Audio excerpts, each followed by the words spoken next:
Hello, I'm Robin Gibson, and this is the Harvard House Money Morsel.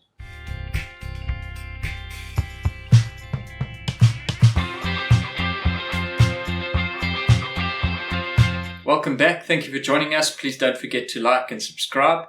Click the bell to get a notification of when we're releasing a new video. We're joining you from an absolutely baking Howick. I think we're going to be 38 or 39 degrees today, Michael.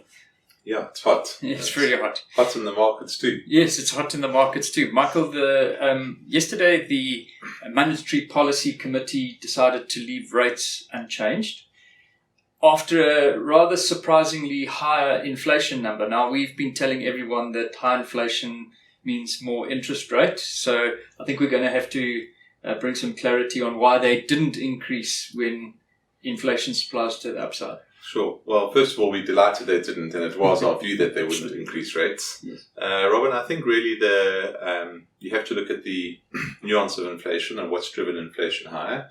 So in this particular month, there was a bit of food price inflation, which is not surprising given the egg crisis and one or two other bits and pieces that are going on at the moment.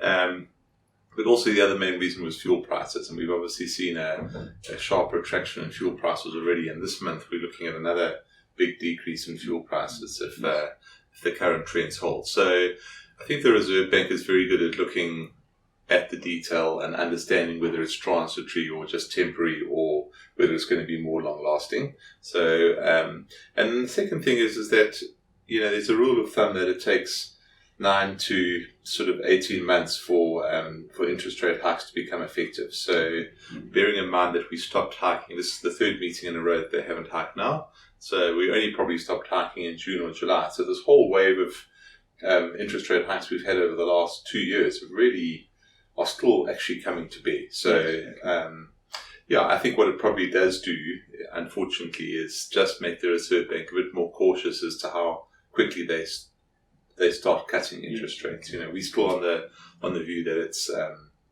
the second quarter, sort of April, May time. So, Michael, obviously investors would have noticed at the end of October that their investment statements looked a little bit sick and under pressure. But, as you've said a couple of times the last few weeks, a day can make a massive difference. We've actually had a phenomenal run in the market in November and probably looking a lot better back again. But one of the things that's been really strong is the property sector. So what's driving that when there isn't a lot of change in terms of load shedding and all that stuff? Yeah, Robin, I think, generally the property sector, as we've been saying for a while, the actual fundamentals are improving. I mean, vacancies are on the decline. Where companies have control over what they're operating, generally there's been some improvement. We've had quite a few results in November which are generally supportive of that story. And the one real challenge for the property sector, I mean, there are challenges, but the one real challenge is obviously high interest rates and the cost of debt and how much interest payments are sucking out of distributable income. And so essentially the market's getting more and more convinced that we've reached the peak in the interest rate cycle. Property and other interest rate sensitive sectors tend to rally, not when the interest rates actually start falling, because markets are forward looking. Yes. They start pricing in the good news now that we've reached the top of the hill. It might still be we're on the one side of Table Mountain and we've got to get to the other side, but because there's no more hikes to come, the sector starts to rally a little bit. And we've seen also a substantial improvement in bond yields.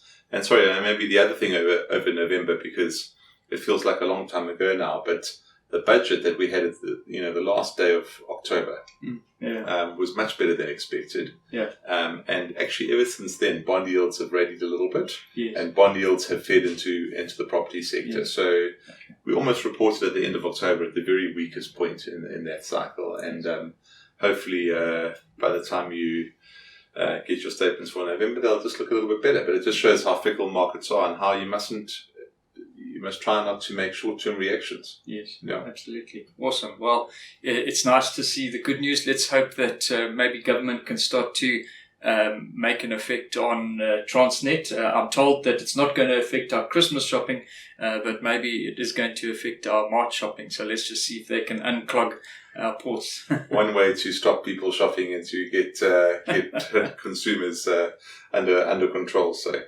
I think I prefer the interest rate route. Michael, thank you so much for joining us. Please don't forget to like and subscribe, and we'll catch you next time. Goodbye.